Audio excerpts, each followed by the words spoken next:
why I'm trying to make a better way. Whole new crib in a better place. Get my people out the hood, we'll see better days. Tell a fan sorry, y'all let them wait. Shit up there like a Saturday. Listen to me how I beat the speed up like a battle.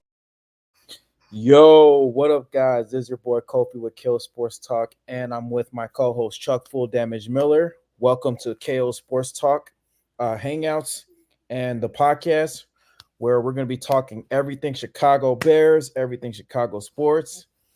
And in today's topic, we're going to be talking about the whole quarterback situation. The press conference that just happened today, the NFL Combine starting.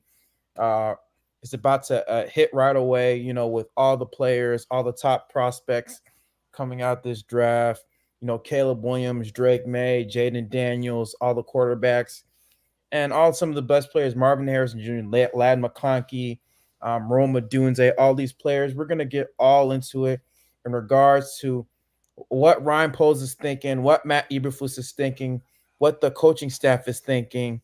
And so before we start this video, guys, always make sure to like and subscribe for my content, and make sure to hit that notification bell so you can get the latest and greatest news in regards to Chicago Bears, and not only the Chicago Bears, but Chicago sports media in general. Oh, and also, not in regards to Chicago Bears, we also re-signed Cody Bellinger. We'll be talking about that a little bit, but let's get into it right now, guys. I'm sorry I had to bring that spiel up.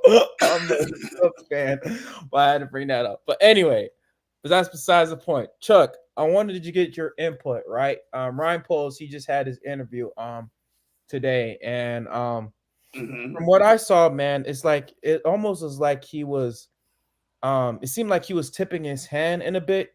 So I'm gonna read this kind of quote to you that he said in the press conference. He said, "I would love to know as soon as possible, but I know that's not how the process works."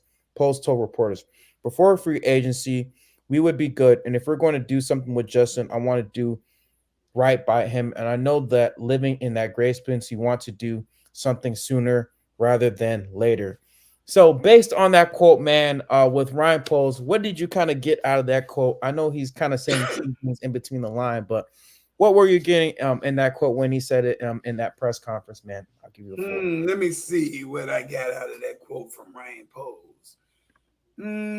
Just a bunch of gray area, per usual with Ryan Poles. Ryan Poles is a great poker player, bro. He has a great poker face. And what Ryan Poles does, he is a master at disguising, manipulating, and throwing off the media and the masses in terms of what it is that he believes that that they want to hear from him, or what information that they're trying to get out of him. Ryan Poles is fantastic at masking that. And so what I got from the press conference today, I got Ryan Poles dummying up on the press and telling them, "I don't know anything. I know what y'all know. What y'all know. Tell me what y'all know." That's what I got from Ryan Poles today. I didn't really get that he was tipping his hand. I could see how it could be interpreted, how people could interpret that Ryan Poles may be tipping his hand somewhat because of the verbiage that he was using. But it's just really wordplay, and Ryan Poles is a master at wordplay, bro. So if you drink the Kool-Aid, Ryan Poles will fool the daylights out of you with this wordplay, because his wordplay is masterful. But Ryan Poles is not telling anybody anything, bro. He's not letting the media know. He's not letting the Bears brass know. He's not letting the players know. He's not letting Justin Fields know. Nobody knows what's in Ryan Poles' mind but Ryan Poles right now. And that's the way he wanted it. And I'm sure his team knows, but I'm pretty sure they're sworn to secrecy at this point. You notice you don't hear anybody else in the Bears brass or the Bears organization talking about moves and players and draft picks and what have you. It's Ryan Poles. He's the key piece, the key factor. He's doing all the talking here. So what I got from it, he just was remaining gray, poker face on, bluffing you, trying to see if you got a good hand, or if you trying to fake your way to the mountaintop. This is what Ryan Poles does, bro. That's what he do. And you know what would definitely be funny if the players knew about the quarterback situation, and they played it off like it's like they're not even sure about it. Oh, that'd Like, be I mean, brilliant if you had to that would play be it. really brilliant, and like that would be Oscar worthy, bro. Like I mean, like they're not too sure about. I mean, you already got Bears fans who are already at odds with each other. You know, you got some people are saying they want to draft Caleb Williams, and you got others that say, "Oh, let's keep Justin Fields." You know, it's like a civil. Well, they call it a civil war. It's like a debate, you know, Right. between Bears fans. Oh, I mean, let's they're calling it a civil war. I don't know yeah, if you want they to call it call this civil a war. civil war. People Stupid. want to make this be a war because it really doesn't matter at the end of the day what we think. That guy right there, he's the chef. That guy right there, he's the cooking people. This is your guy right here. So it don't matter what I say. It don't matter what Kofi says. It don't matter what anybody else out here says. It don't matter what your Colin Cowherds and your Mike Greenbergs and anybody else out here says. This is the only guy that's got the answer right here, right now. You got to wait until he gives the answer. Point blank, period. Well, exactly. I should say you just got to wait until he makes the move. Not necessarily give the answer. He don't have to give the answer. He just has to make the move. We'll know what was in his mind to do once he does it. But that there, poker face, people. You never seen a poker face before? Look at that face right there. Sit. Poker face, people. He's cooking in the lab, man. Let him cook. Let him cook. In the lab, let that man cook. And whatever decision that Ryan Poles makes, you know, he's doing it for the betterment of the team, man. Because I mean, this is not like the previous regime, like that what we had, you know, with Ryan Poles, with Phil Emery, like past regime, man. Like it's like they would always like what's the word I'm trying to say? They would always like be like they always thought like a fan, you know, how a fan would do it, you know, like they would always trade away picks. Oh, let's get the next best player, you know, or something like that. Let's trade the pick. Oh, let's do this. Oh, let's do that. You know, and Ryan Poles, he's methodical. He doesn't let the media sway him. He doesn't let fans sway him. He wants to do what's best. He's trying to think methodically. He's trying to think intelligently, and that's what, you know, a GM should think. That's what a true NFL GM should think. They shouldn't just think, oh, let's get the next greatest or best thing. Let's trade all the draft picks so we can get the best player, like what Ryan Pace did. Ryan Pace did. He traded like all of our draft picks, put us in cap hell. When he traded for Khalil Mack, you know, at first it looked kind of good, you know, when we traded for Khalil Mack. It was good initially, but long term it wasn't. In the long run, do these moves pan out? How do they factor into your team? That's the thing that you got to look at. I think one of the worst things that a general manager can do, Kof, I think one of the worst things a general manager can do is listen to outside voices and outside sources tell him or her what to do. I'm going to say her because I'm pretty sure at some point we're going to be seeing an assistant general manager that's female or a general manager eventually that's female in the NFL somewhere. But whatever the case, I think you've got to be seasoned and you got to do your homework. You got to be thorough in your study. You have to have a team that helps you to get there. I really felt like Ryan Pace. I'm not going to say he didn't take this job serious, bro. I just don't think that Ryan Pace thought he had to dig deep as was necessary to get this team where he wanted to get it to. And for a year, he was looking like a genius. When he got Khalil Mack over here in that first year, he looked great. When Mitch Trubisky was serviceable and led us to a 13-3 record and we went to the playoffs, everything looked great. It looked like this man knew what he was doing. When he got Allen Robinson over here. Matt Nagy, coach of the year. Right, Matt Nagy, you know, coach of the year, all of that. It looked great for 1 year. But are your moves sustained moves? Are they sustaining moves? Are you just making a move right now to win a hand, or do you want to win the game? Do you want to win the entire thing? You know, it's great to come out when you're a mediocre team going against a more dominant team, pull a trick play off and score a touchdown. That's great. But can you do that for 4 quarters? Can you finish the deal? Can you close this out with a W? because you can pull that trick play and you'll look like you outsmarted these bums and then still lose the game 45-7. You know what I mean? So yeah, so I think Ryan Poles is doing the right thing, just kind of keeping everybody in the dark. I will say this personally, and it's just my opinion about it.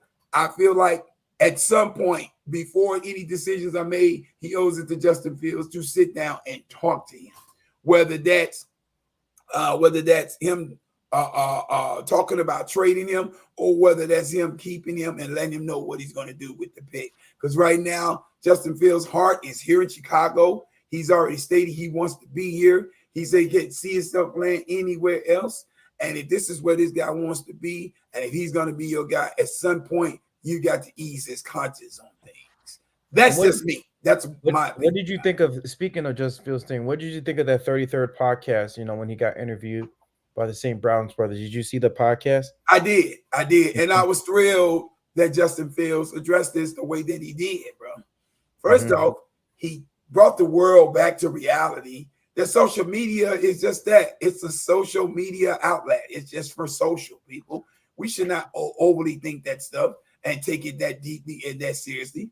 Although I do understand that in today's sports world, this is how players let you know that they're ready to move on from teams and that they're checking out of the room, But you saw Jair Alexander do the same thing with the Packers last year. He took out all the Packers stuff off of his page, but that dude's still in a Green Bay Packers uniform. You can't read too much into that stuff, bro. And I love that he did that, and I love that he explained himself. His reasoning for doing it, he just was tired of all the chatter, all the talk. Everywhere he turns, Justin Fields getting traded, Justin Fields staying. This is all he's hearing. Caleb Williams coming to town, Caleb Williams getting the number 1 pick, getting traded somewhere else. He got tired of hearing this stuff, bro. And I don't blame him. The man's on vacation. He shouldn't have to hear his name every single day of the week, 60,000 times a day. So cut it off. And he didn't just do the Bears, people. He did the entire NFL. So it's not like he tuned the Bears out and tuned another organization in, for the record. So that we're clear on that, it wasn't him tuning the Bears out and then jumping on board with the Atlanta Falcons, or tuning the Bears out and jumping on board with the Pittsburgh Steelers or what have you, or the New York Giants or what have you. He tuned all of the NFL out. He tuned the entire thing out. He said he does not want to only see football on his timeline. And that made sense. You play, you work your butt off, and after a while, when the season's over, you did your job. Hey, you need a rest. Your mind needs a break. He said he's going on vacation. He didn't want to see no football. I don't blame him. Yeah, I don't blame him too. I mean, shoot. I mean, he got some Bears fans calling him a coward because he unfollowed the Chicago Bears. Oh, and also, what's his name? You speaking about Dave Kaplan? Yeah, Dave Kaplan. That fool, bro. That idiot, bro. He called him a coward. Dave Kaplan would say anything to keep himself relevant. Because Dave Kaplan, he's just doing it for clickbait, like he used to be, bro. He's not. Yeah, this is clickbait stuff coming from him. The man had. Did you hear what he said about Justin Fields choosing LeBron James as the GOAT over Michael Jordan? He says there's no way he can be a Chicago Bears player and choose LeBron James over Michael Jordan. What the hell relevance does that have to do with football? I don't care who he roots for. If he root for LeBron and he wrong, he wrong. I mean, it's just that. Justin, wrong. I mean, they don't have no relevance actually, in the football game, though. I actually have David Kaplan here right now. He's actually which one? Which is his baby picture? Which is his baby Golem? Yeah. You want the ring? You want the ring that bad, dude? You want the ring that bad? I want the ring. The ring is mine. David Kaplan right there. Yeah, but great Kaplan, bro. Real talk, go. A lot of these media heads, they need to grow up, bro. Everybody's barking at this kid like he's destroying his franchise. I hate to break the news to y'all, but the Bears franchise was in shambles before Justin Fields ever got here, people. I just want y'all to know that. It's not like this man brought the problem to Chicago. Chicago already had its own problems. He's here trying to help solve those problems. That's what he's here for. Exactly. And Mhm. like I said earlier today, I mean, like I said before, I mean, previous regime like Phil Emery and Ryan Pace, they oh god, they put that team in such a bad position, you know, Put him in especially with the shambles, bro. CEO They destroyed with it. freaking George McCaskey and Ted Phillips. I mean, they had so much say so than what most people would even be thinking. I mean, the fact that you know we hired Ryan Poles and hired Kevin Warren, they're trying to clean up the previous regime's mess because I Mhm. mean we were such in a bad position, you know, with the whole Khalil Mack contract situation, Mhm. with Allen Robinson's contract situation, you know, Roquan Smith, a fiasco with him Right. having to put that out there in public. I mean, Ryan Post had to clean up that whole entire mess, and I mean, going into year one of the rebuild, he had to completely tear down the team. Justin Fields had nothing to work with. His first Mhm. year, his first year, he got drafted, you know, and he was supposed to sit behind Andy Dalton and Matt. Matt Nagy put him in a bad situation. I almost said Matt Eberflus. What the heck? But Matt Nagy put Both of him. them put them in bad situations, so it didn't matter which one you said. But specifically, Matt Nagy put him in a really bad situation, especially with that Cleveland game. We all remember that Cleveland game. I don't Mhm. even want to remember that. Left a bad taste in my mouth. I had a whole Horribleness. rant Yeah. about that. He put him in that bad situation, and from that point on, like Justin Fields had to start like pretty much from that point on, and he didn't have enough time to develop. Going into year two, I mean, Mhm. we fired Matt Nagy, we fired Ryan Pace, then we hired Ryan Poles, and we hired Matt Eberflus, another Matt and a Ryan. Mhm. And Mhm. literally, Ryan Poles had to literally tear down this team and to rebuild this team up. And literally, you definitely saw the whole 2022 was pretty much just tank mode. 2022 was Yeah. just tank mode, so we can get that number one pick. So, Right. and Ryan Poles, he definitely succeeded in that. You know, even though we were competing in most of those games, and like 7 or 8 of those games, we probably should have won those games. Mhm. But if we didn't have Ryan Justin Fields, we probably would have been just dead in the water. Yeah, well, Going, that's the thing that people never see with Justin Fields. They never see the benefit to him being the leader of this team. They don't see this man putting this team in position to possibly have a chance to win.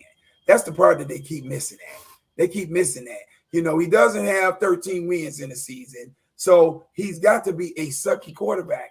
No, not necessarily. Here's what Bears fans need to do for me, Kof. They need to watch the games. Watch the games play out. Don't talk about what they hear somebody else talking about when it comes to Justin Fields. Don't tell me about the last 5 minutes of a football game when he could have, would have, should have won the game and he didn't. Go watch the entirety of these games and watch this man play, and you will see why this guy should be our guy long term. You'll see it. You'll see the benefit to like having a good. y'all remember that infamous Miami game, right? Where he had Mhm. 178, where he broke the record, he wrote Michael Vick's record, Uh-huh. and literally had to. I mean, that team was even stacked, bro. Like I thought we were gonna get blown out badly, Right. but I Mhm. mean, Justin Fields literally like who was his best receiver? Equinemius St. Brown, like Now, I St. think Brown was or Darnell Dante Mooney back for Pettis? that game? I think Darnell Mooney was back for that game. Was he? I don't I'm not sure. remember. I'm Oh not sure. yeah, he was right. Yeah, I think he was, bro. I think But he I was. don't even think he was like a key factor. Or I mean, everything is always penalized, Justin. Penalized, Justin. Penalized. right. Nobody sees what this dude is doing. This dude is literally taking something, nothing, and made it out of something thousands of times in these games. I watched this man break away from a sack against the Atlanta Falcons this year where he should have lost at least 8 to 10 Yeah, yards. he broke away from 3 or 4 defenders. He did it against Atlanta. He did it against Denver. He did it against Detroit. He did it against Arizona. This guy is phenomenal when he's on that field, people. All the Bears fans got to do is watch him play. If you watch these games, you'll see what I'm talking about. I'm not making this stuff up, people. And he's making an offense that didn't have much to work with. He's making it work to its maximum ability. So guess what? In this draft, if we go get more offensive weapons, guess what, people? He'll get even better. I'm just saying. Exactly. Mm-hmm. And speaking of the NFL draft, I'm also gonna be doing like a little mock draft too. I'm gonna be making a separate video on that. But I mean, I definitely have some key things that the Bears should do. I think Mm-hmm. I don't know about you, but of course, if I want to trade that number one pick, to get more draft picks. I know we're on the same boat as keep Justin Fields, and then you got some people, who want to draft Caleb Williams. I mean, because they think the quarterback situation, that we have is not good, even though, Justin Fields is doing everything he can. And, we haven't even seen his potential yet. Mm-hmm. We haven't really seen his potential yet with the clean pocket. Go watch Adam Mason's video, with Justin Fields not having a clean pocket, guys. Go watch his videos. If you guys didn't check out Adam Mason, go check out his video. He breaks it down perfectly. Jonah Pitney Pesos, go check out Adam Mason's video. As to why the Chicago Bears weren't doing well. Yeah. But let me ask you a question, bro. Let me ask you a question. Let's go with a hypothetical right here. Let's say, for the sake of argument, the Bears do trade Justin Fields. Mm-hmm. Pick whatever team you want: the Pittsburgh Steelers, the New York Football Giants, the Atlanta Falcons, Denver Broncos, wherever.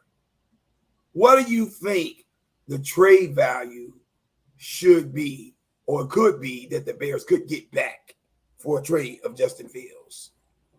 Like, if they're getting draft capital for him, what do you think we could get for him? And I'm thinking more like a high second round pick. A high second round pick. That's interesting. Some people are saying high second round pick. Other people are saying possibly a low first round pick. A low first round, yeah.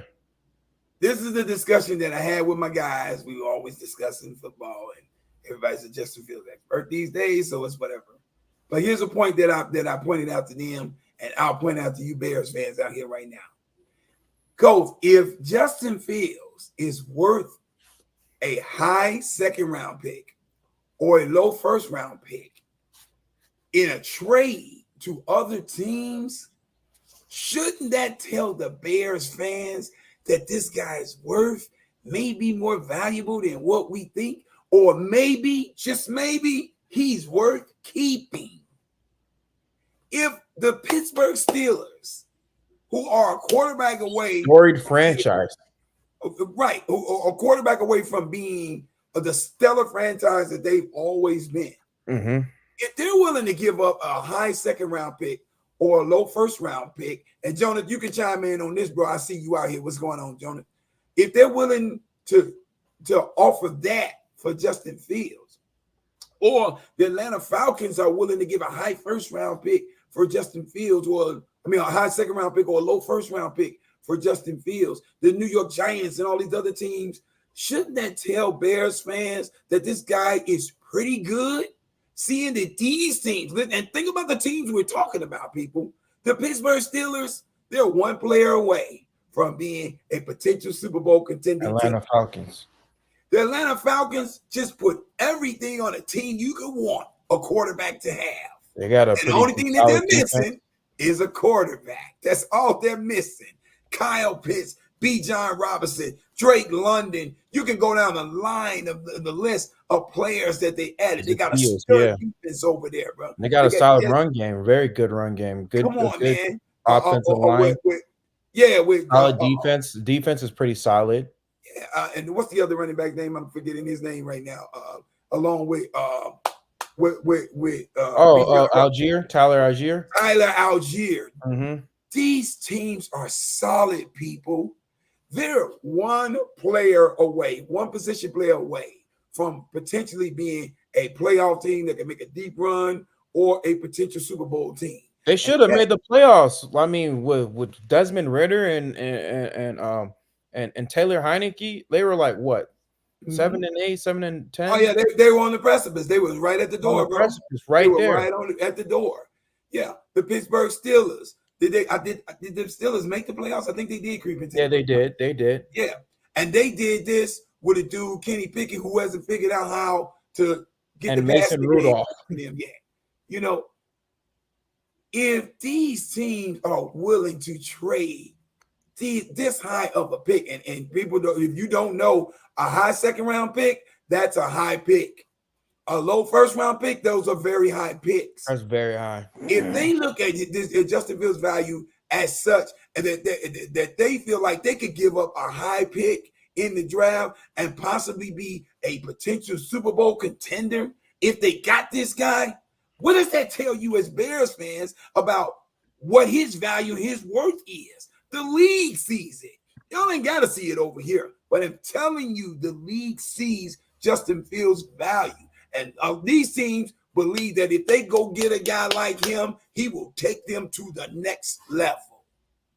Bears fans, you better know what you got in your backyard. You better know what you got in your backyard. Now, I'm not saying Justin Fields is the only player we could ever have at quarterback. We could get Caleb Williams. We could get Jaden Daniels. We could get Drake May. We could go get all these guys. No problem.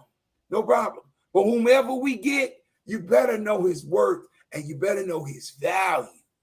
Justin Fields has value to this team. You know, everybody points out that when he was out injured, that Tyson Bagent went 2-2. That's great. That's 2 wins and 2 losses. Let's not forget that end of it, people. But the rest of these wins this year came from the arm of Justin Fields. It came from his play.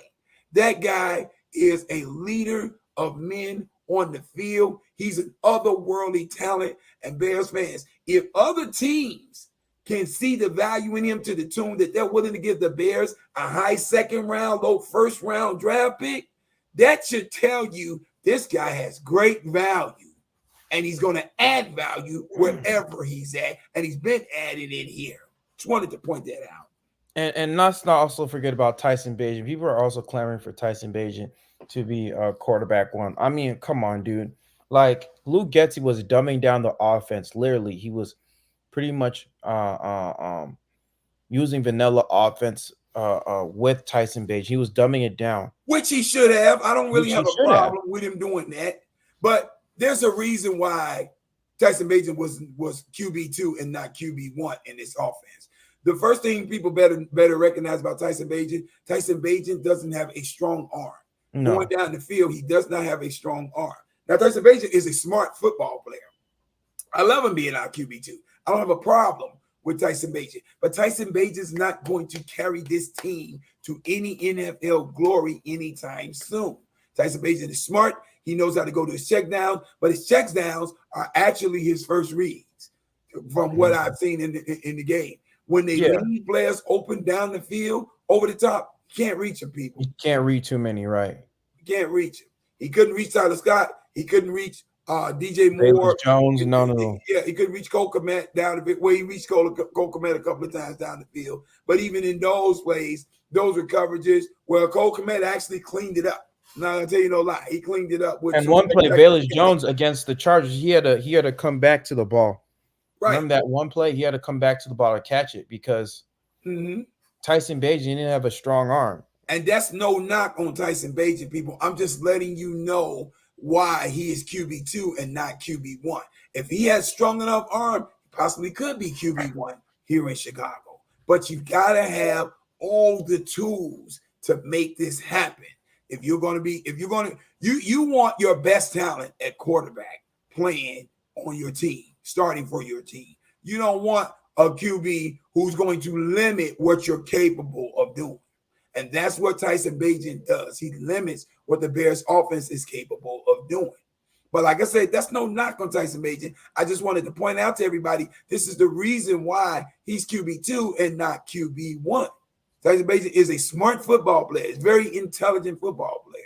He knows how to play the game. He runs the ball well. He makes sound decisions with the football. He just is limited at what his abilities allow him to do. That's all I'm saying there.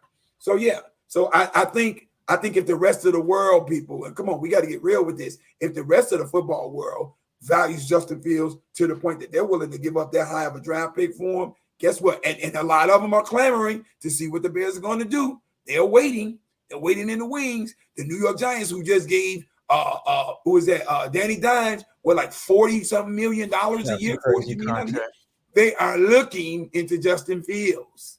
The Atlanta Falcons let it be known while we were playing them last year that they want Justin Fields to come home. He's from Atlanta. They want him to come home. The Pittsburgh Steelers, who was that? Mike Tomlin, always been a Justin Fields fan. When Justin Fields was coming out in the draft, that guy was ball hawking Justin Fields. He was all over him at the combine and letting that man know. And there's the video footage out here saying this, where he looked at him, he said, "You know what I'm here for. You know what I'm here for." He's talking to Justin Fields. He wants this guy. These teams want that guy. You're trying to get rid of him, you better know what you're getting rid of. And let me tell you something. Everybody talking about this big mistake, quote unquote, that the Bears could possibly make if they don't take Caleb Williams with the #1 draft pick, the generational talent, and all of this other stuff. It could be an even bigger mistake if the Bears move too quickly on Justin Fields, gives him up, and goes and gets somebody else. Because if there's any area that Caleb Williams lacks in, and he comes up short where Justin Fields would have shined, would have produced, would have been great for us, you're going to feel that crunch, and Ryan Poles will feel it too. Letting you know, people, you don't have a bum at quarterback. And I know why the Bears fans think that we got a bum at quarterback. We do not have a bum at quarterback.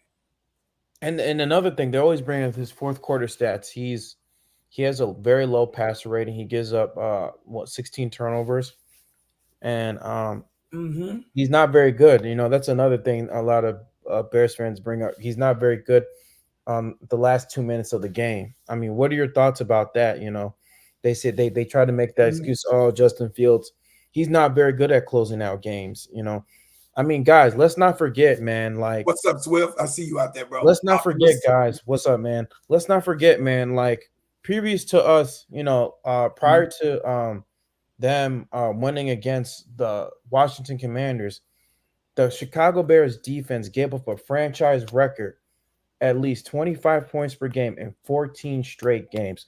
Let that sink in. 25 points per game in 14 straight games. Like, you can't blame Justin Fields. Like, literally. And they bring up the quarterback stat.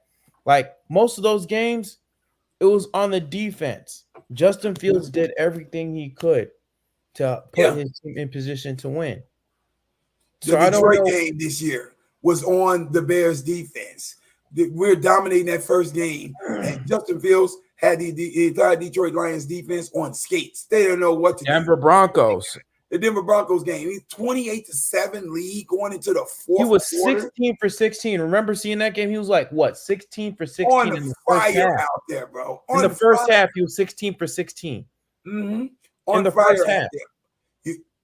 I would tell any football fan, player, aficionado, analyst, whatever, if your offense, and I'm not just going to point to the quarterback, I'm going to say the offense. If your offense gives you 28 points in any game, you should come away with that W. It should never be a case where an offense gives a defense 28 points and that defense is not good enough to hold a lead and bring that game home. That is a huge cushion that our offense is giving you when they're giving you 28 points. Justin Fields gave you 28-7 lead going into the fourth quarter of the Denver Broncos game. He should not have lost that game, bro. He gave you a 26-14 lead, I believe that was, against the Detroit Lions in Detroit. He should not have lost that game, Cove. There's no way you give a team that defense that big of a lead and you should come. The Cleveland Browns too. Yeah. So my point, people, and it's not definitely not to rag on the Bears defense because they got it figured out and they shut it down for the rest of the year. And I was happy to see that. But my point is that your woes in these losses is not a 2-minute drill in the fourth quarter. Your woes in those losses was potentially bad coaching and bad decision making on defensive players. That's what your woes was. It's not if a quarterback gives you that many points, you're supposed to win these games, man. You're supposed to win these games. Point blank. And the coaching situational awareness, like Matt Eberflus, his situational awareness, not being aware of the time, not utilizing the time, or becoming afraid because the defense did dominate the majority of that Detroit game, but being afraid all of a sudden now because we got this lead and Justin Fields is not being required to come out here and be Superman in this fourth quarter right now. Now you're afraid that the defense could potentially do the same thing they did the other 14 games, and so you back everybody off. And the thing I hate about it with Eberflus is that he would take his foot off the gas, but when we had a sizable lead, he would take his foot off the gas pedal. Like, why are you taking your foot off the gas pedal? Right. Seriously. That's when you're supposed to turn it up. That's when you're supposed to turn it up. Yeah. So you know, and you know, we're not here to go in on Matt Eberflus per se. Just wanted to point this out, people. Just wanted to point this out. You need to understand what's going on in the framework of these games. It's not that your quarterback is disappearing and he can't play all of a sudden. Wrong answer. He can play. Justin Fields is good. And whether you people believe it or not, that dude is the answer, I believe, for the Chicago Bears franchise. Okay, here comes Real Street Sports Talk. Here comes Here we go. Justin Fields fans versus real Bears fans is so fun to watch. Not one good thing to say about your future QB. We don't need a future QB when we already got our QB, sir. Thank you. I know we already got our QB. Our QB is already here. His name is Justin Skyler Fields, not Caleb Williams. Affectionately known as JF1, brother. Major Fields. Major Fields. Yes. So me, in my infinite thinking, there's a few things that, and I should share this with you, Cole. I have not shared this with you. There's a few things that I wanted to bring to the table here that I thought would be interesting for us to consider. And this is just a point of view that, let me see. Okay. Just a point of view that I wanted you to, wanted us to address. I want to sit here and we're going to talk about this for a minute. It's potentially, this is a move that I think the Bears could potentially make. Just something to consider. I just sent it to your phone, Kof. Take a look at your phone, bro. And see if you can pull it up on the screen some kind of way, bro. You know, Kofi's the computer guru. Let me see if I can. Let me see. Hold up, guys. Give me a quick second. Yeah, let's give him a quick second, people. Let's give him a quick second. I appreciate all you guys for tuning in. I see you out there, Pesos. What's going on, my brother? I see everybody out here. It's good to see you guys tuning in. The Bears don't post content about JF1 versus Caleb. The unfollow excuse didn't make sense. Does it have to? I don't know if you guys see it. Yeah. Turn it upright. Turn it upright, Go. There you go. Okay, so let me read this. It says, report, there is steam that the Vikings could make wide receiver Justin Jefferson available via trade per Charlie Walters. Bring it down just a little bit closer so they can see who the guy is that put this out there.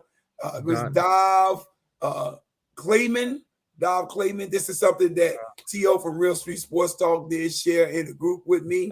And I wanted to put this out there to let the Bears fans know here's a potential trade that we could make. We're talking about another receiver. We're talking about generational talent. This is all the talk we've been hearing about Caleb Williams. We've been hearing this same thing about Marvin Harrison Jr. Some people say he's a generational talent. What if, and Swifty, maybe you can chime in on this one too, bro. What if the Bears went to the Minnesota Vikings, or vice versa, the Minnesota Vikings came to the Bears and potentially wanted to do a trade for a Justin Jefferson for the number 1 pick in the draft. And let me explain the situation to you guys, just so you guys think this one through. The Minnesota Vikings are in a position where they're going to have to re-up Kirk Cousins if they want to keep him. Kirk Cousins has the best agent in all of sports ever. This dude is incredible. It's Kirk Cousins all the money in the world. I don't know why he did nothing, but he gets him all the money in the world. That he potentially wants $51 million a year in this next contract. And there's no way that I see the Minnesota Vikings giving him another ridiculous contract like that, especially coming off an Achilles injury. And with his age too. That being said, people, Justin Jefferson does not want to re-sign with the Minnesota Vikings until his quarterback situation is settled. Their quarterback situation is settled, and he loves Kirk Cousins. He loves Kirk Cousins. So what that tells me, I don't see the Vikings wanting to pony up more money to Kirk Cousins at that clip. And Justin Jefferson is a phenomenal talent, but they could potentially lose him if they don't sign Kirk Cousins. I think it would make great sense for the Bears. And Chef, I hope you hear me while you cooking. I hope you hear me. But I think it would make great sense for the Bears if Minnesota was to reach out to us, and we want it that way, let them reach out to us, not us reach out to them. But if Minnesota was willing to offer Justin Jefferson in a trade to the Bears for the potential number 1 pick, that would allow us to get our other number 1 receiver that we need on this team and allow them to get a future generational talent at quarterback for themselves that they don't have to give $51 million to start with per year. I think it would be a win-win situation for both organizations. And I think the Bears could still go and address our offensive line needs and get us a safety on the back end of this draft. Let's go, Bears. What y'all think about that? And you know what? I think that's very interesting that you brought it up, with the Minnesota Vikings and with their quarterback situation in regards to Kirk Cousins, because they're not too sure what they're going to do with Kirk Cousins, because Kirk Cousins, him and his agent, they're going to demand, like you said, they're going to demand like upper value, like $50 million right upwards. I mean, that's pretty interesting. I never would have thought about it, especially with the Minnesota Vikings. And, and you imagine this offense with DJ Moore, Justin Jefferson, and Cole Kmet on this team, bro. Can you see that? We are instantly Super Bowl contenders if we get this guy over here with offensive line players or draft picks. You get like Jackson Powers Johnson. We're still in position to get Jackson Powers. That's what I'm talking about, bro. So we get our center, we get our number 1, our true number 1 receiver to go along with our 1 and 1A receivers. I don't know how you want to pencil that in. You got Cole. And you know what? What's their draft position? The Vikings. I have no idea. I have no idea. I'm not. They're 11. They're 11. Yeah. And that's, so you could probably get maybe another blue chip player. Let's say Brock Bowers maybe, or I don't know, like or some other positional player. Brock Bowers, to me, he's a luxury, not a commodity for us. We don't necessarily. I don't think we need a Brock Bowers per se. It's gonna be other tight ends that's out there that we could get to fill in, to fill the void for the number 2 tight end or what have you. I mean, I love him. Don't get me wrong. Brock Bowers, great player. I just don't think he's a dire need for the Bears. I think if we can pull this trade, give them the number 1 pick, end up with a Justin Jefferson, all we got to do is address offensive line, then attack it. Let's go. And build the depth. Definitely, we need depth at O-line, specifically with the injuries we had last year. We get that done. Guess what, bro? We're ready for Super Bowl run. We have to worry about Marvin Harrison, who or Caleb Williams, who we don't have to worry about nobody else, bro. Them is the people that we will have. Let's go. And T.O., I see you and I see you, Ray. Y'all out here calling this comedy. You weren't laughing. We was talking about this a couple of days ago. Oh yeah, I'm gonna read some of the comments. It's a reach. Now, just for the record, people. Just for the record, I agree with you, Optimus. There's no way I really do see the Vikings trading within the division. I can agree with that. But bro, if we sweeten it for them, they get the number 1 pick from us. Come on, man. That makes that a hard turn down, bro.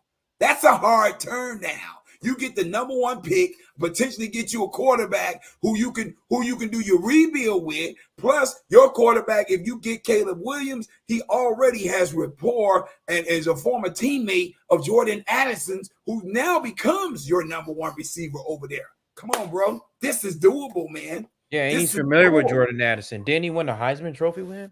Yes. And let me put this out there. And he can also draft Brandon Rice too. Yes, the Bears, and let me put this out there. The Bears have the financial means to sign Justin Jefferson long term. The pundits are saying, the analysts are saying that they believe that it could possibly Justin Jefferson may possibly be looking at $150 million contract, bro. We can give that guy that. 150. When he's on the field, Coach, he's the best wide receiver in the game. I said it and I'm sticking to it. And I know we got the Tyreek Hill fans who out here who gonna go crazy when they hear me say that. There's not a better route runner in this game right now than Justin Jefferson, bro. I'm telling you what I know. Yeah, he's a route tactician, man. Like when it comes to route running, phenomenal hands. He don't drop nothing, bro. He don't drop nothing. He goes and gets everything. Especially with double team, yeah, he can. Come on, man. Come on. And as far as slot receivers, we could go down in the draft in the 3rd round, and possibly if we can steal him, go get my guy Malachi Corley from Western Kentucky. But if we don't, hey, Darnell Mooney's still here. 3 years, $15 million. I think that's doable, people. Or Ladd McConkey. If you've seen Ladd McConkey is pretty solid too. Mm-hmm. My point is, there are other options, people. We don't have to have all our eggs in one basket here. The world right now is the Chicago Bears oyster. It's Ryan Poles' oyster. He can make some things happen right now, people. And I'm talking about this Justin Jefferson thing. I know it's a reach, and it's probably not going to happen, but just entertain it with me for a minute, people. That's something to think about. If we can pull that off, we are instant Super Bowl contenders. Look out, Kansas City Chiefs. Here we come. Oh, yeah. And also for other draft positional needs, I think we're also going to need a safety too, because, of course, we let go Eddie Jackson. And I guess the writing was definitely on the wall, bro. With Eddie Jackson, us cutting Eddie Jackson, us cutting Cody Whitehair. I mean, it definitely saved us a lot of money. I think, safety is definitely going to be a positional. Absolutely. You got to address it. You got to have a safety that's going to fill in that hole. I still think there's enough draft capital that we'll have left after this move, if this move gets made. Fingers crossed, if this move gets made. I think there's still enough draft capital where the Bears could address with one of those 6 picks that we have. We could address the safety position. Adam Mason, I think he's high on the guy from Minnesota, the free safety from the University of Minnesota. I think Cameron Kitchens, yeah. Right. I think it's Kitchens. Yeah, he's high on that. Dude's a ball hawk. I saw some of his tape. I looked at some of his tape in depth. He's a ball hawk. I'm not so sure. He's a tackling machine. Yeah, I'm not so sure that he'll still be around 3rd round or what have you. I got him going somewhere in the high 2nd round or what have you. He could be a 1st round pick. Some people say he's a high 1st round pick too. It depends on the teams and what they need, bro. But even if something comes around where we are not able to get him, there are a lot of players that's out here available and that's becoming available in the free agent market. We can get us a free safety. that won't be an issue. The Bears can address that. We can address that. But plus, let's keep in mind, people, that Eddie Jackson missed a lot of games last year. The Bears secondary players, they filled in admirably. Terrell Smith and all these guys, they filled in admirably in his absence. So Jaquan Brisker, keep him where he is and plug somebody else over there. We can keep this ship rolling, people.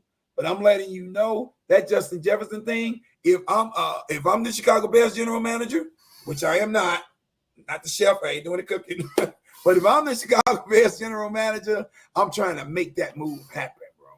I'm trying to make that move and make it right now, baby. I'm old school, y'all. And yeah, for sure. And another thing, I mean, of course, I think we already talked about this. When they were interviewing Ryan Poles, they were talking about Jalen Johnson. Oh my gosh. They were mentioning Jalen Johnson, and they were working out a contract, him and his agent and Ryan Poles, they were working out a contract to keep him intact. People are saying, he might get franchise tag, but I mean, Ryan Poles, just take your time, Bears fans. I'm pretty sure, Jalen Johnson might get a contract set before the free agency begins. It's going to take his time, especially with the new league year and with the jump and the salary cap. Yeah, that put our salary cap at over $80.5 million. And so we got the money, we got the resources to definitely sign Jalen Johnson to the contract he wants. And with all the gray areas that Ryan Poles left out there, that was one area he was very black and white on. He was absolutely sure that we are going to get a deal done to keep Jalen Johnson right here. He said at the end of the year, he said he reinforced it today. He said they're at the tables already talking it over, and they're on good terms right now. Things are going well. This is what he was saying. My thing is, I know there's always going to be some sticking points when it comes to the money. They just got to meet with the money. He said he felt like they really come to a middle ground, right?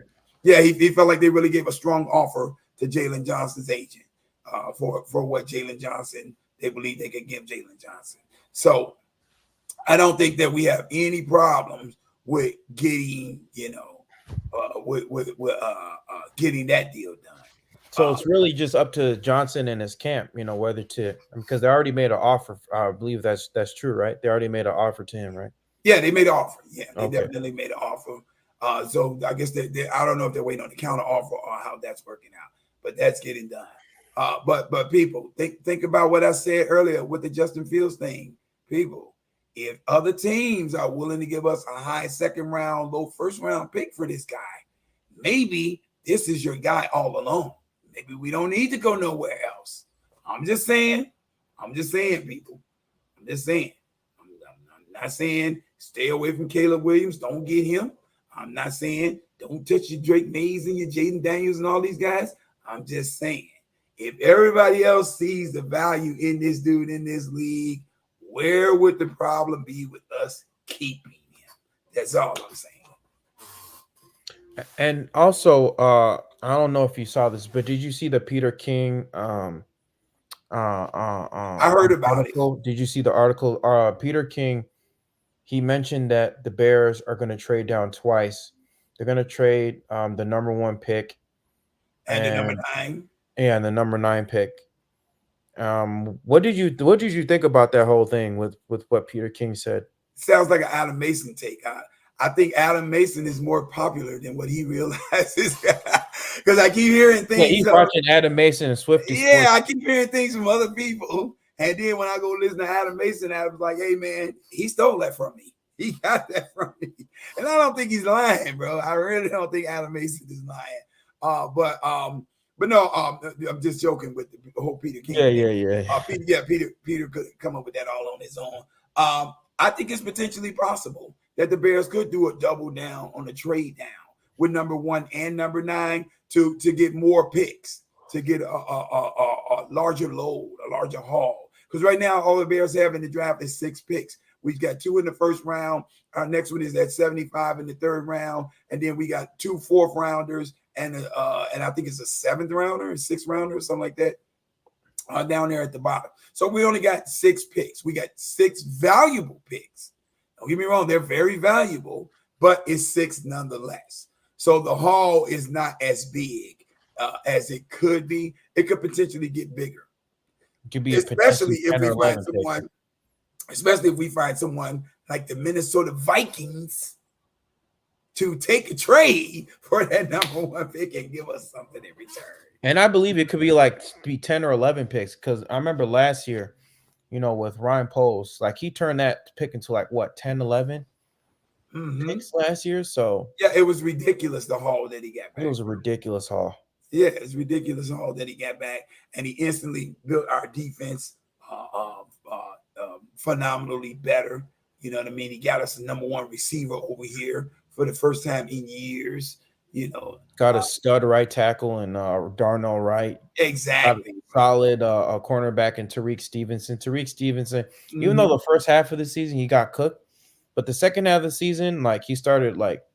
Yeah, it was shutting it down, bro. He really started turning up. Yeah, and people, people overlook the contributions of Terrell Smith. I thought Terrell Smith was great for the Bears coming off the bench for this defense in that secondary, bro. Yeah, that guy was playing well, man. We had a lot of action going on from these young guys out there. They were playing well, bro. They were playing well. So yeah. Yeah, for sure. Okay, yeah. Let's read some of these comments. Yeah, go ahead, bro. Was this Ray pissed? They were talking to each other, Optimus and Ray. Okay, guys. Oh, they're still talking. Yeah. What was I trying to say? I lost my train of thought. Yeah.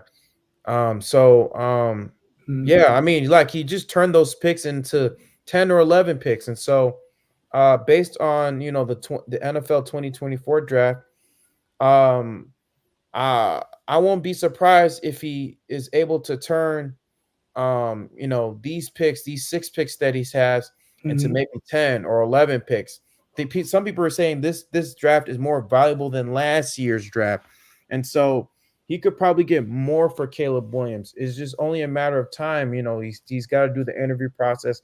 He's got to interview all these NFL prospects, make sure that their head is on right.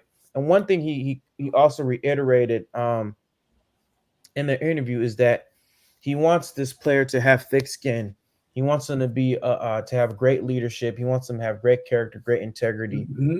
But specifically a thick skin, because when you're dealing with Chicago media, I mean, like, especially as a quarterback and the fan base, don't forget that. And the fan base. Let's not forget the fan base, because the fan base, we can be really brutal. We definitely can be really brutal. And the thing about us Chicago Bears fans, if you win in Chicago, we will love you forever. Right. We will live and die by you. And if you lose, we're gonna run you out of town. I mean, just that's what we are.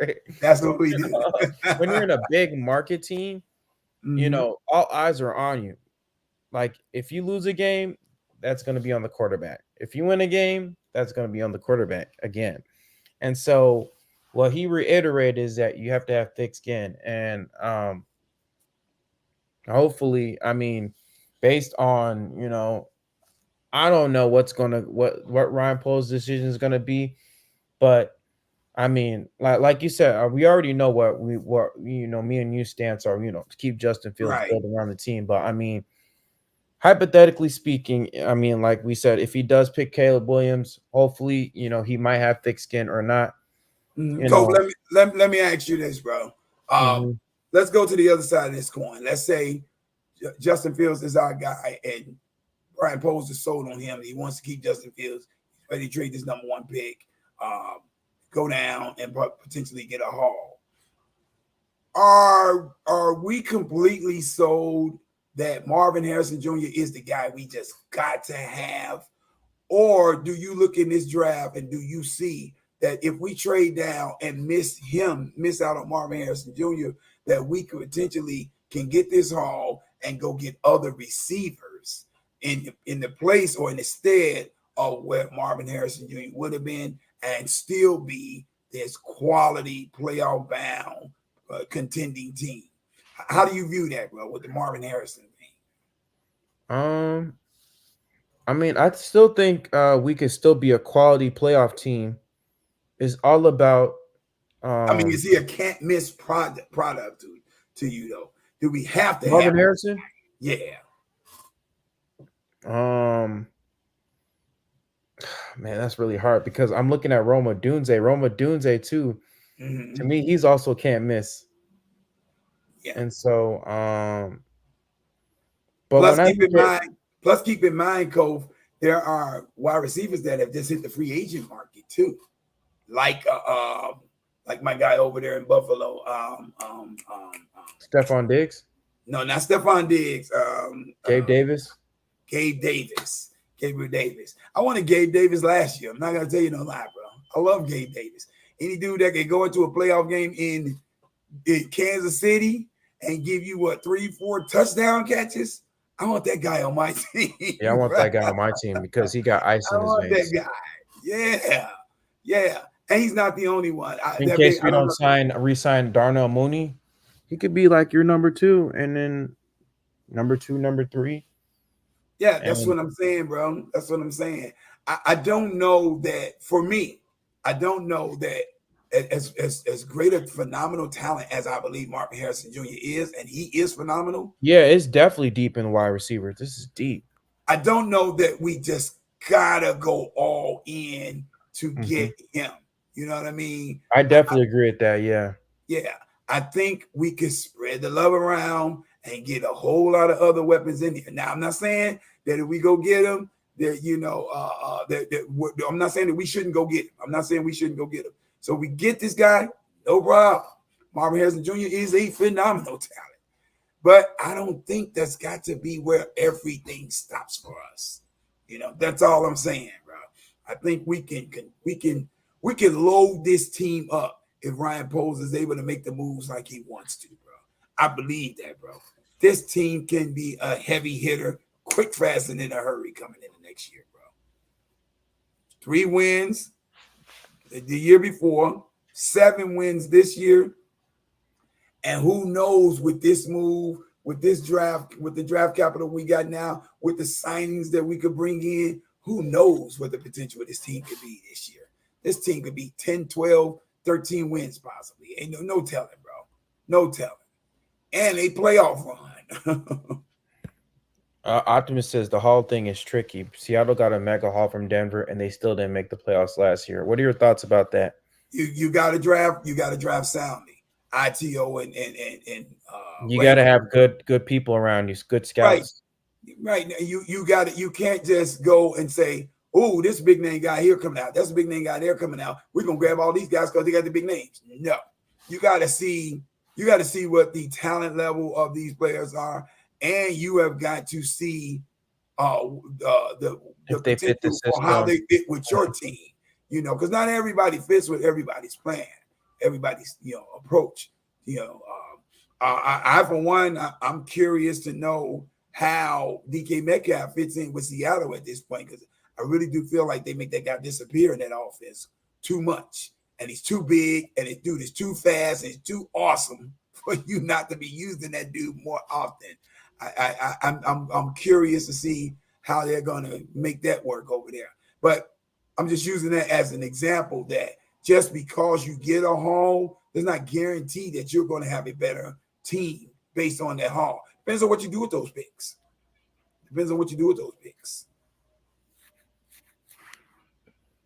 Bears shouldn't trade down and make another team better.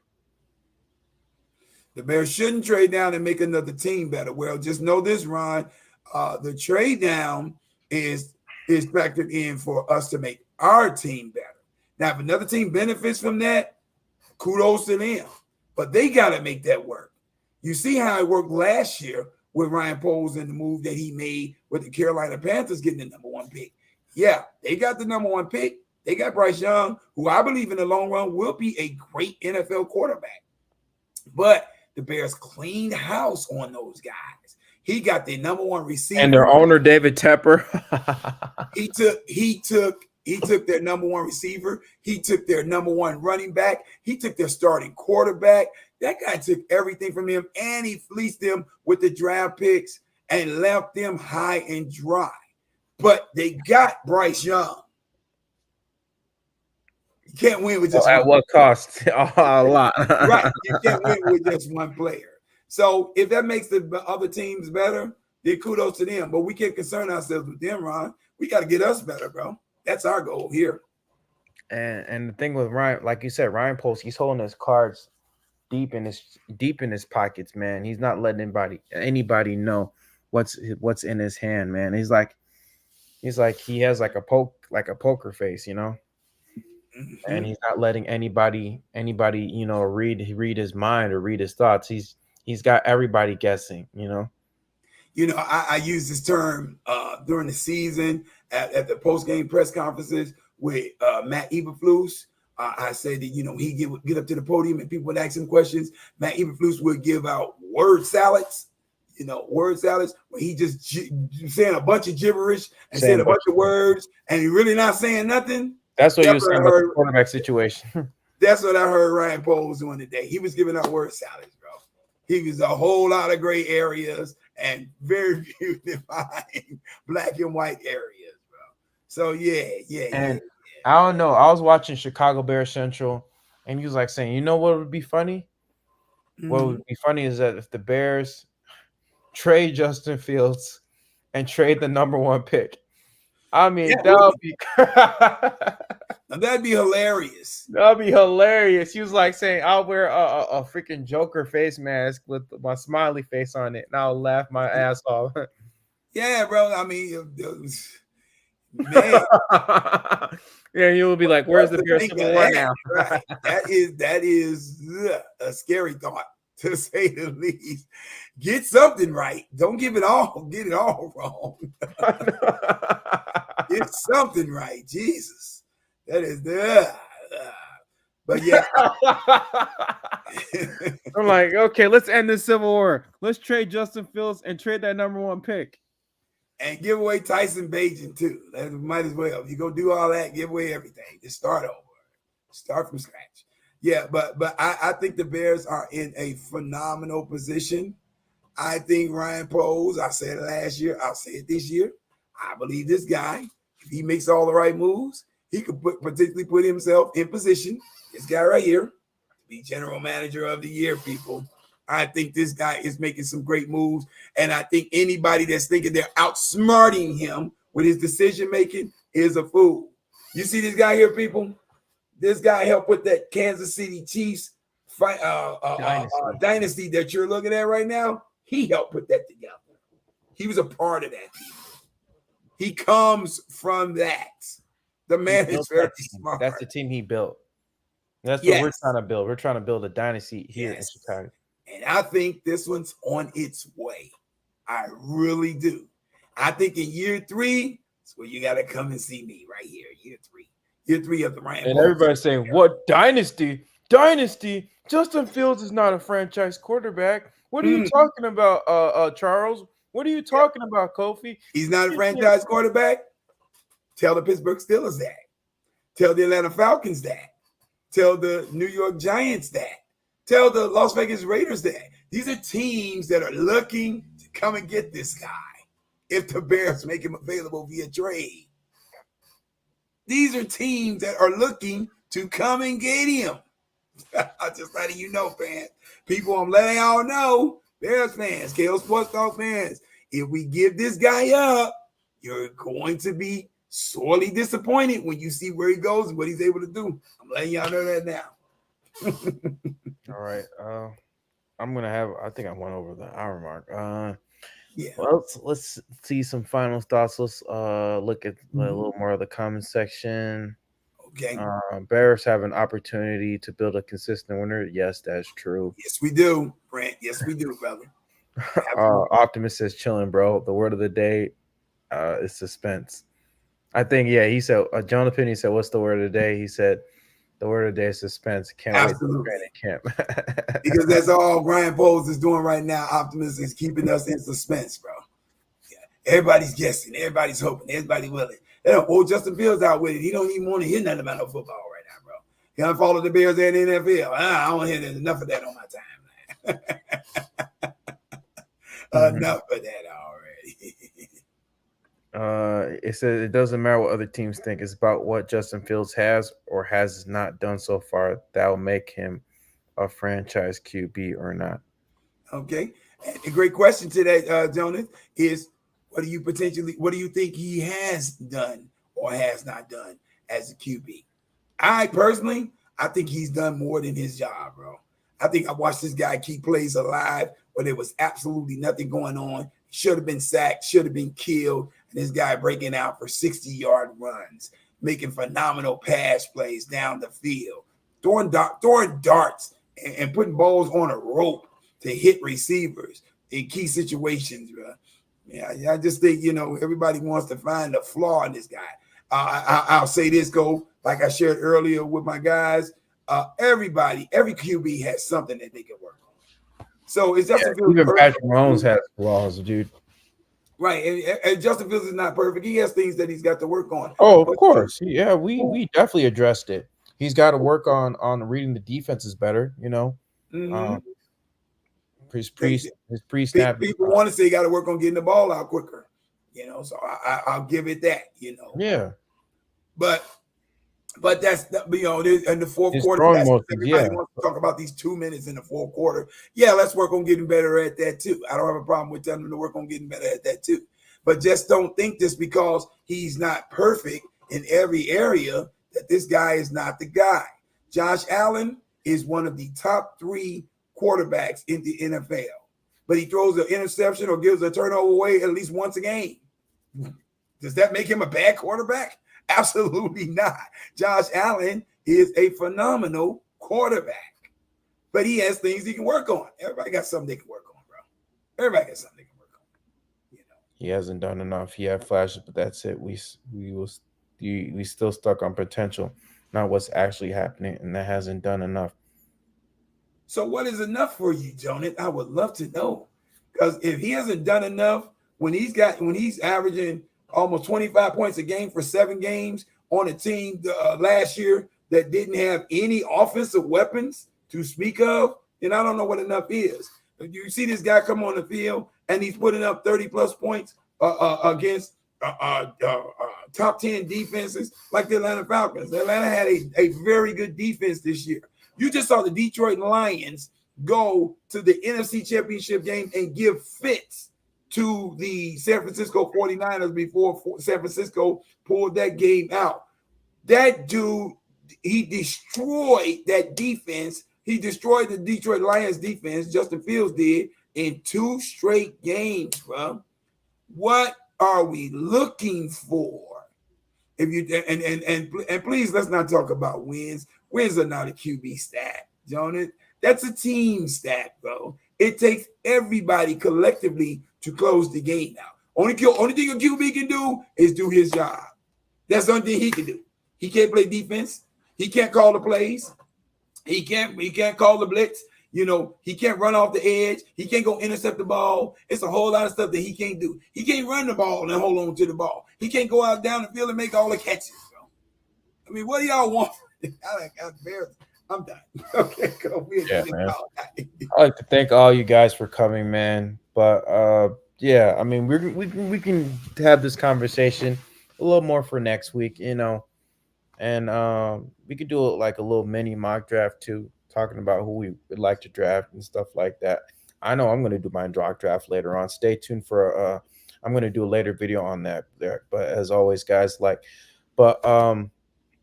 yeah, guys, yeah, just be patient, man.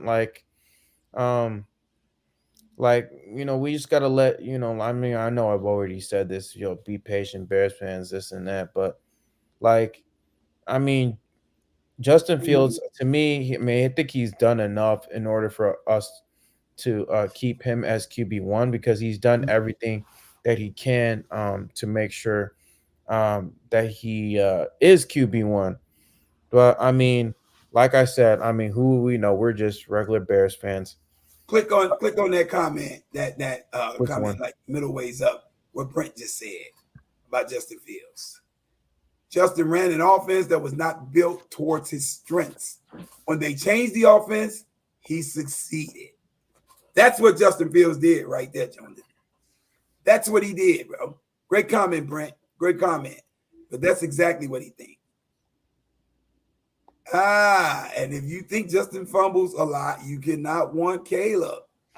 Maybe y'all need to go check out Swifties from Swift Sports Network. You need to go check out his breakdown on Caleb Williams. He led all of college football in fumbles, people. I'm just saying, go look it up. It's out here. Jonah, you putting all the wins and losses. Would you please click this last one, please? Please click this last one. Jonah, you putting all the wins and losses on Justin Fields' shoulders. Are we really doing that, bro?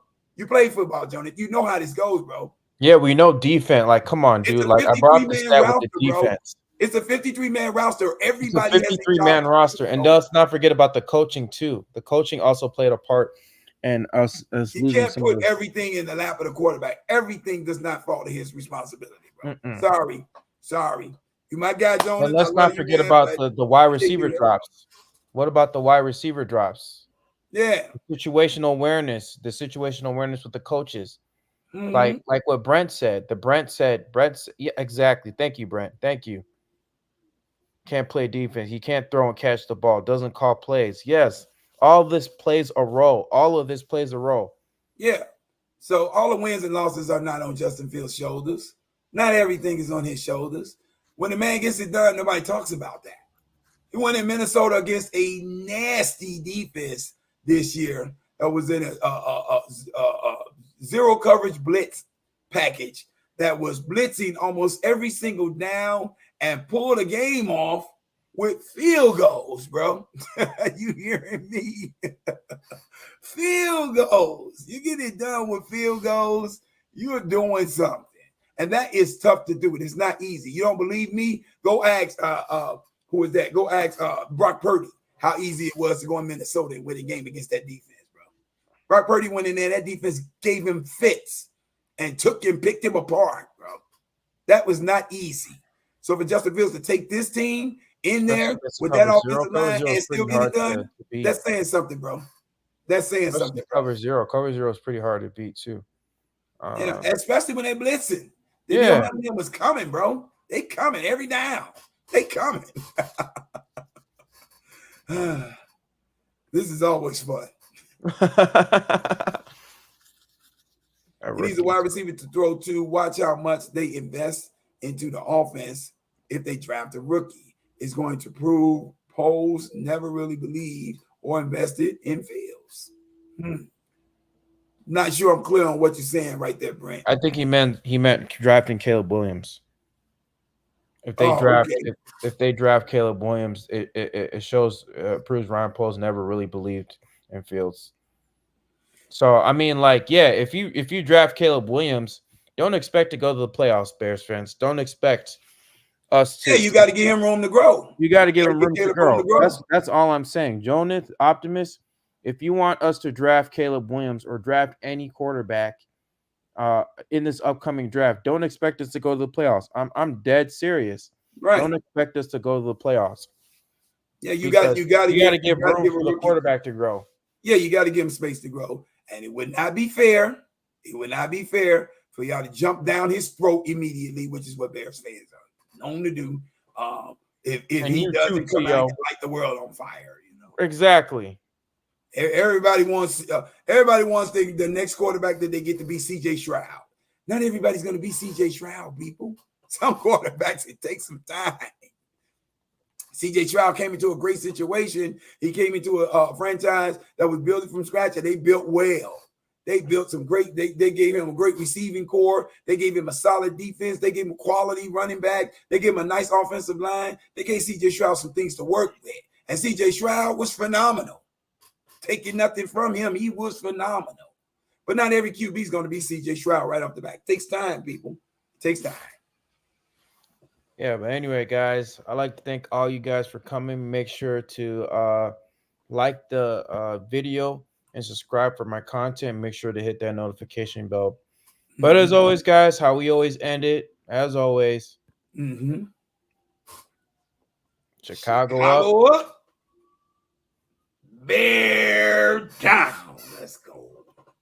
That's why I'm trying to make a better way. Whole new crib in a better place. Get my people out the hood, we'll see better days. Tell a fan sorry, y'all let them wait. Shit up there like a Saturday. Listen to me, happy.